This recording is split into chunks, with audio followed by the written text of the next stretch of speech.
They are proud not to be called DDS. Oh, this is the weirdest of all. It is. It's the weirdest of all It things. is. Bakit ba kasi nakakadiri matawag na DDS?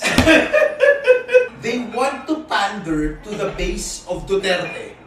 Pero alam nila, kadiri na ma-brand na DDS. Diba?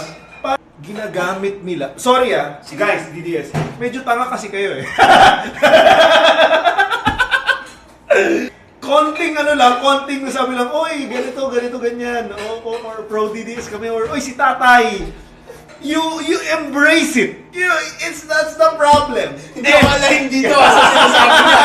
Siya lang yan, opinion niya lang yan. Okay. You embrace it. Parang binigyan kayo ng kakarampot, tapos bigla niyong ini-embrace. And yet, they will claim na hindi sila DDS. Ganun kayo ginagamit ng mga hinayupak na to. Alam mo, masama yung mga Duterte. Pero at least nandyan sila sa inyo palagi. Correct. Itong mga to mas malala pa to sa mga Duterte kasi ginagamit lang kayo pag madali sa kanila, pero gustong-gusto nila kayong iwanan pag hindi na madali. Bakit ba kasi nakakadiri matawag na DDS?